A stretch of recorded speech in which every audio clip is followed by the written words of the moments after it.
पूर्णिया से पप्पू यादव को जिताने के लिए हिना साहब चुनाव प्रचार करेंगी, तो फिर पप्पू यादव भी सिवान जाकर हिना साहब के लिए वोट मांगेंगे। नमस्कार, द इंडिया टॉप देख रहे हैं। मैं हूं आपके साथ बिरजू सिंह। इंडिया गठबंधन के अंदर न सिर्फ सीटों का बंटवारा हुआ, बल्कि एक एक सीटों पर उम्मीदवार के नाम का ऐलान कर दिया गया, सिवाय वीआईपी के 2 सीट के। आरजेडी से हिना साहब का पत्ता कट गया। लोगों में खूब नाराजगी देखने को मिल रही है। लोग कह रहे हैं कि जिस साबुद्दीन ने लालू यादव के लिए पूरी जिंदगी कुर्बान कर दी, उस परिवार को आज लालू यादव चुनाव नहीं लड़ा रहे हैं। मतलब मुसलमानों में जबरदस्त नाराजगी है, क्योंकि आरजेडी ने हिना साहब का पत्ता काट के अवध बिहारी चौधरी को सिवान से मैदान में उतारा है। हिना साहब अब निर्दलीय मैदान में उतर चुकी है। उन्होंने ऐलान कर दिया है कि निर्दलीय मैं चुनाव लड़ूंगी।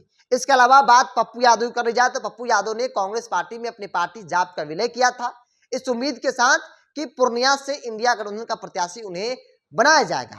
उन्हें नहीं बनाया गया, जिसके पीछे का कारण बताया जा रहा है कि लालू यादव नहीं चाहते हैं कि पप्पू यादव को टिकट मिले।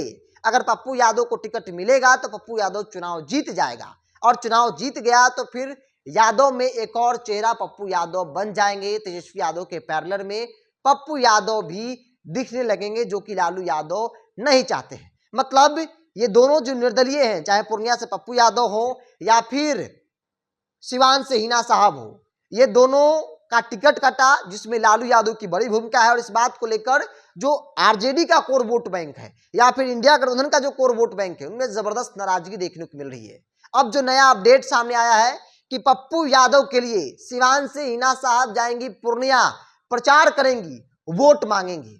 क्योंकि पप्पू यादव ने पहले ही कह दिया था कि हिना साहब साबुद्दीन परिवार से मेरा पुराना रिश्ता है, ऐसे में मैं उनके लिए वोट मांगूंगा। मतलब जो 2 निर्दलीय हैं जो आरजेडी द्वारा ठगे गए हैं, जैसा कि आरोप उनके तरफ से लगाया जा रहा है, ये दोनों का गठबंधन हो चुका है और दोनों एक दूसरे के लिए प्रचार प्रसार करेंगे। मतलब आरजेडी के खिलाफ ये दोनों उम्मीदवार एक दूसरे के लिए प्रचार करेंगे। चूंकि ये दोनों सीट पर आरजेडी चुनाव लड़ी है। सिवान में आरजेडी अवध बिहारी चौधरी को उठा रहा है। वही बात कर ली जाए पूर्णिया की, तो पूर्णिया से बीमा भारती जो जेडीयू से आई है, और उन्हें लालू प्रसाद यादव ने उम्मीदवार बना दिया है। और इस बात की नाराजगी जनता में भी, हमने आपको पूर्णिया की तस्वीर दिखाई, लोगों से बातचीत किया कि मुसलमान साफ तौर पे कह रहे हैं कि भाई पप्पू यादव को वोट करेंगे, यादव भी पप्पू यादव के साथ है। मतलब जो आरजेडी का एमवाई समीकरण है वो पूर्णिया में पूरी तरीके से टूट चुका है। बात अगर सिवान की कर ली जाए तो सिवान में भी साबुद्दीन परिवार को लेकर काफी सिंपैथी लोगों में देखने को मिल रही है। न सिर्फ मुसलमान, बल्कि जो अपर कास्ट है, जो स्वर्ण समाज है, चाहे वो राजपूत ब्राह्मण हो, उनमें भी साबुद्दीन परिवार का पहले से पकड़ माना जाता है। और ऐसे में कहा जा रहा है कि अगर वो निर्दलीय मैदान में नॉमिनेशन कर देती है, उतर जाती है, तो फिर वो एक मजबूत फाइट दे सकती हैं। और फाइट जेडीयू और साबुद्दीन साहब की पत्नी हिना साहब के बीच ही हो सकता है। अवध बिहारी चौधरी सिर्फ और सिर्फ यादव की वोट लेकर ही सिमट जाएंगे।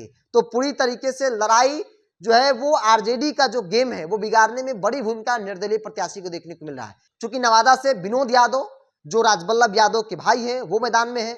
उन्हें भी आश्वासन दिया गया था कि टिकट दिया जाएगा आरजेडी की तरफ से, टिकट नहीं दिया गया, जिसके बाद वो भी मैदान में उतर गए हैं। तो वहां उधर के क्षेत्रों में वो आरजेडी को डैमेज कर रहे हैं। तो इधर पूर्णिया में पप्पू यादव और वर्सेस जेडीयू के बीच जो संतोष कुशवाहा उनके बीच लड़ाई देखने को मिल रही है। वही दूसरी तरफ सिवान में हिना साहब और जेडीयू के बीच जबरदस्त टक्कर जो है वो हो सकता है। और बड़ी बात कि ये दोनों नेता निर्दलीय हिना साहब और पप्पू यादव एक दूसरे के लिए एक दूसरे के क्षेत्र में जाकर चुनाव प्रचार भी करेंगे। लालू यादव के खिलाफ मजबूती से एम और या वाई के लिए जो है वो फील्डिंग करते आपको नजर आ सकते हैं।